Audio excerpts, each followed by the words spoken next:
Hello and welcome to the YouTube channel D Creations Resources.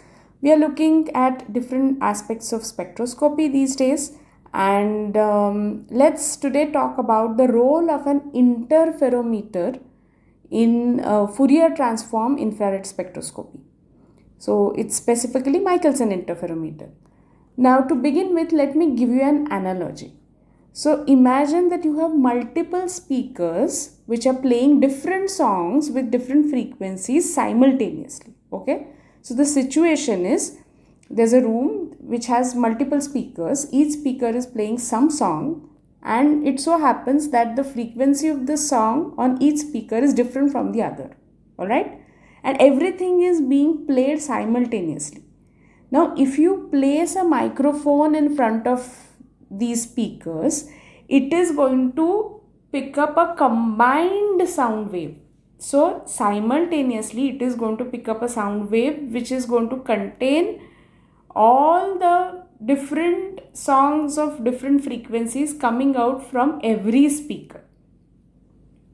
Now, in order to understand or analyze the notes in every song, you will need to analyze this sound wave, and you will need to determine which frequencies were present in the original sound. So similarly, an interferometer is subjected to infrared radiation in an FTIR, and what is to be done? The combined interference pattern is to be analyzed to determine the different frequencies in the original light source or infrared source. So, interferometer is doing the role of a beam splitter and a path difference creator, which means it will split an infrared light beam into two paths and then recombine them and measure the interference pattern. So this is allowing the FTIR to gather information on all infrared frequencies simultaneously, which was not possible in a dispersive or traditional infrared spectrometer where only one frequency was scanned at a time. So this allows for simultaneous analysis of different frequencies present in the infrared light. So how is it happening stepwise? When an infrared light beam is going to be subjected to an interferometer, it will be split into two or more beams using a beam splitter. These split beams will travel different paths before being recombined. Why different paths? Because one of these is reflected off a moving mirror while the other is reflected off a fixed mirror. There are two mirrors, fixed mirror and moving mirror. The moving mirror is gradually moved, altering the optical path difference, also called as OPD, between the two beams. And as the OPD changes, the interference pattern changes, creating a waveform called the interferogram. So essentially, when the beams, one of them coming from a fixed mirror and the other coming from a moving mirror, are recombined at the beam splitter, they will interfere with each other, creating a complex interference pattern.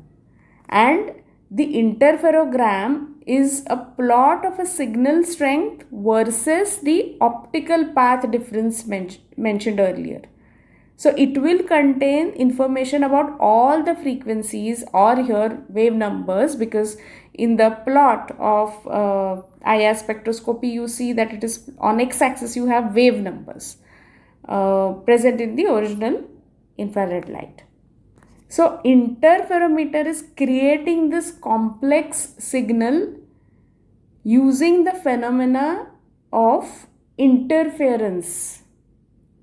While after that, the role of Fourier transform begins, where the Fourier transform is going to separate this interferogram's complex signal into its constituent frequencies and will reveal the individual absorption peaks of the sample. So finally, in the output, you see that there's a plot of infrared light intensity versus wave number, where each wave number is definitely corresponding to certain frequency. And this particular spectrum will provide information about the type of molecules and their bonds that are present, etc., depending on the specific absorption frequencies. So let me repeat. In FTIR spectroscopy, the interferometer is going to act like a special mirror system that manipulates infrared light, allowing this instrument to measure the light that interacts with a sample.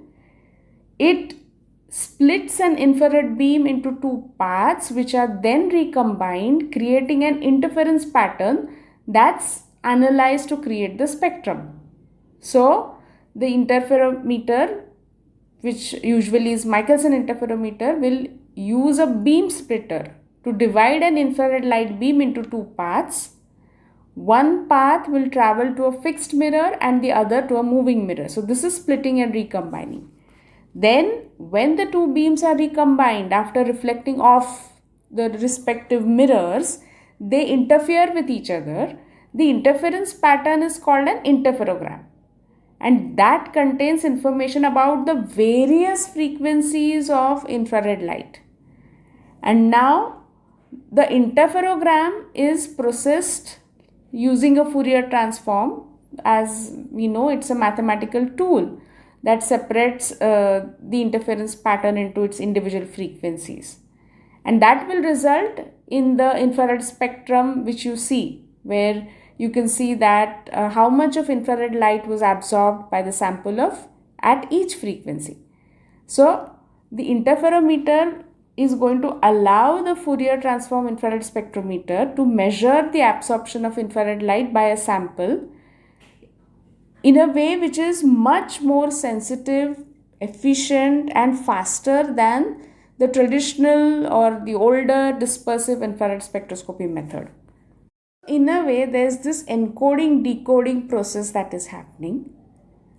An interferometer is going to encode, or the interferogram that results due to its function is going to contain information about all the infrared frequencies present in the original light beam, while the mathematical tool or technique of Fourier transform is going to decode this, and it will reveal the spectrum of infrared frequencies absorbed by the sample. So this is the role the interferometer plays in FTIR. Thank you.